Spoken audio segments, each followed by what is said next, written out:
If we had to really put them into 5 steps of what we do when we're looking at creating a demand forecast. So first step is we always confirm, what is the forecast goal? And when I say what is the forecast goal, I don't mean what are the KPI, right? I'm not talking about, service level and shrinkage or AHT. I'm not talking about that. What you asking me to do, CFO? Or what are you asking me to do, operations leader? What are you asking me to do, HR? Right? What is the goal? What are you trying to accomplish? Are you trying to figure out when you're going to hire people? Are you trying to figure out what the budget is for the year? What is the actual goal of this forecast? What am I trying to predict? Because when you understand that, you understand the audience and you can put the numbers in context for them. Because many times whoever's asking you, raise your hand if this is true. If you know this to be true, just give me a 1 in the chat or put true in the chat. Many times we as workforce management leaders and practitioners, we get requests from operations or the business to say, hey, I need a forecast for ... right? They just know what they're asking for. They don't understand the context of what you're about to spit back out to them. And so if you don't understand the context of why they're asking for what they're asking for, then you do a lot of rework.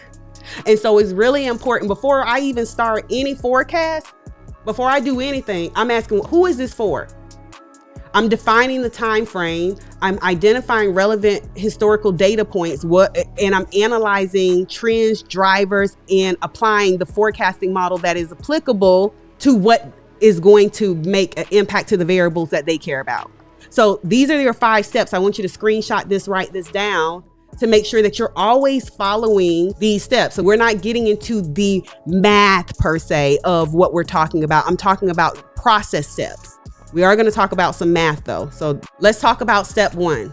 So why are we forecasting? Again, I just talked about this. So step 1 is always to confirm the forecast goal. Is this going to support hiring? Is this supporting budget? Is this going to vendor planning? What's the point of what we're doing?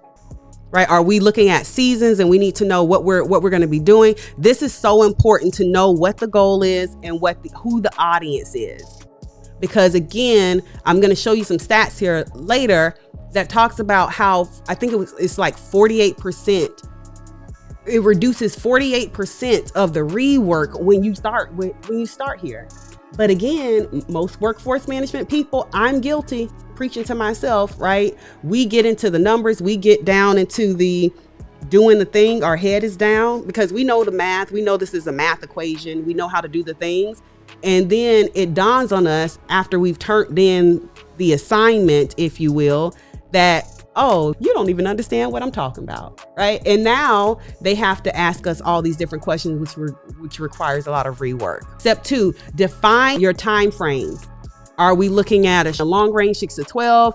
Are we looking at short 1 to 4 weeks, 3 to 6 months? Again, and these time frames are based on your organization. So your long range could be 1 to 2 years. Your long range, your short term could be 3 to 6 months. It depends on how your operations, what your seasons are, right?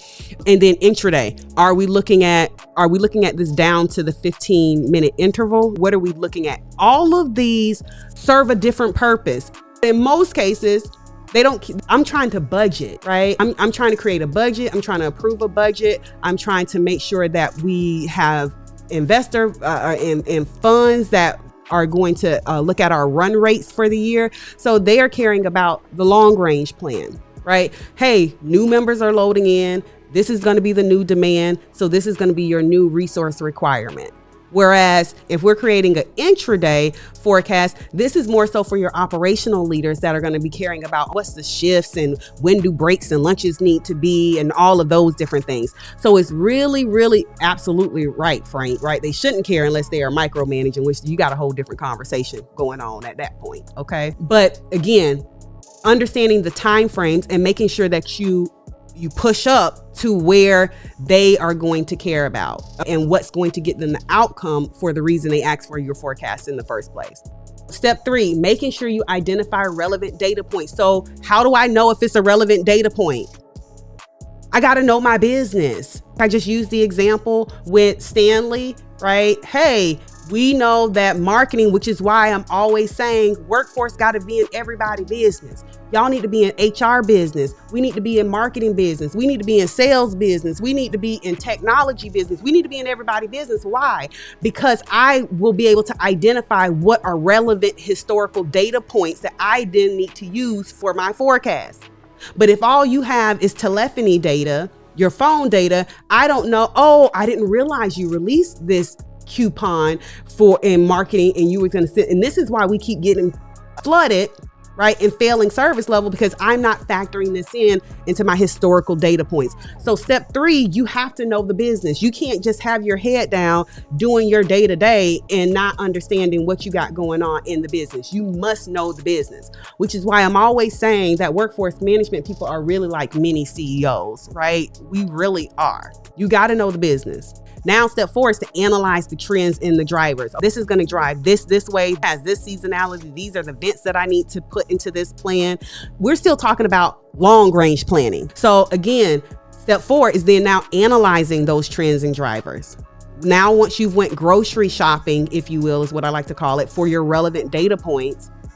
Now I'm saying, okay, now let me go ahead and analyze this and pull out what are my trends, my drivers, and what I actually need to, what's going to be useful for this forecast based on this audience for whom I'm creating it for. And then step 5, now I can apply the model, the forecasting model, whether I'm doing moving averages, regression analysis, point in time. I'm going to talk about where I came from and how I learned these things and what we apply to our organizations. Sometimes I go in these organizations, all right, and I'm looking like, why did you use a point in time? That's not relevant. That model is not relevant for this marketing campaign or the seasonality or whatever the case it may be. So we have to apply the forecasting model based on the relevant data sources. So campaign type of data, I'm going to leverage point in time. I'm going to say, oh, this point in time, this Stanley Cup coupon campaign releases every third quarter, every March, right? And the contact ratio from that is this. I'm going to use my point in time model.